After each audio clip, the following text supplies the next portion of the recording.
ini Kemenaker itu mencatat semester pertama tahun ini ya, kalau nggak salah ada 32.389 pekerja yang di PHK, dan sampai pada Mei 2026 itu kalau nggak salah Jawa Barat aja jumlah PHK tertinggi itu udah capai 5,4 juta. Yang jadi persoalan itu sekarang kalau orang di PHK gitu ya, tidak kerja gitu ya, iuran kesehatan BPJS-nya itu kan nggak bisa bayar. Nah, pemerintah mengatakan oke, boleh kasih 6 bulan dengan Perpres atau apa kalau nggak salah untuk tidak bayar 6 bulan.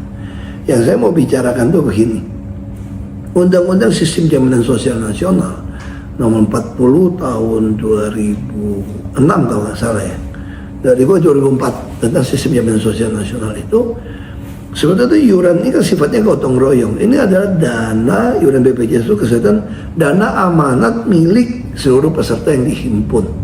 Nah artinya apa? Bukan milik pemerintah atau juga bukan milik BPJS tuh uang ini. Nah kalau namanya gotong royong, kalau ada sebagian orang, ada jutaan orang nggak nyetor, nggak gotong royong, pasti ini kesulitan keuangan untuk membayar orang-orang yang masih di dalam dirugikan. Nah harusnya seperti apa? Nah harusnya pemerintah itu juga di dalam undang-undang SJSN udah diatur. Perpres nggak bisa membatalkan undang-undang. Udah ada solusi tau nggak? Pemerintah harus membayar iuran itu gitu loh, untuk yang fakir miskin maupun yang tidak mampu. Nah kita bayangin untuk MBG aja bisa habisin berapa triliun kok.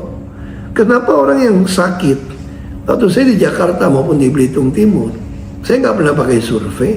Saya buat satu prinsip, siapapun mau masuk kelas 3 nggak perlu disurvei, asal mau diopname di proses kelas 3 melalui rujukan dari puskesmas maupun nanti di RSU kecamatan di Jakarta, asal kelas 3 tidak perlu bayar, itu ditanggung istilahnya iuran kesehatannya oleh Pemda kerjasama dengan BPJS.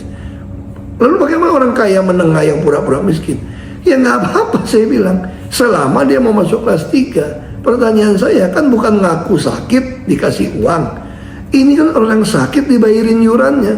Kalau orang yang menengah merasa uangnya akan dipakai untuk yang lain, ya lebih baik kita yang bayar. Itu kan stimulus ekonomi juga kalau dia pakai buat belanja, apalagi kalau pakai untuk dagang gitu loh. Daripada dia dagang warungnya tutup gara-gara keluarganya sakit, dan pemerintah gara-gara tidak ada ini, banyak orang miskin atau yang jadi PHK tidak berani berobat, jadi sakitnya tambah parah, biaya tambah mahal, dan ada jiwa dikorbankan. Pemerintah kan tugasnya menyehatkan rakyat, membuat rakyat kaya kan, tidak membuat rakyat miskin. Jangan sakit jadi miskin. Jadi sekali lagi tolonglah pemerintah memakai APBN itu yang betul. Ini orang PHK ada 5,4 juta.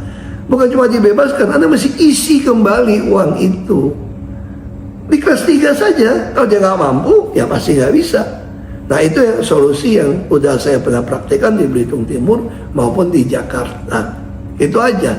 Undang-Undang Cipta Kerja juga membuat ketidakadilan. Tapi itu nggak apa-apa lah pada mekanisme pasar. Disitulah tugas pemerintah menjaga rakyat pekerja agar tidak jadi korban. Apalagi keluarganya tidak bisa berobat karena iuran tidak dibayar. Itu aja dari saya.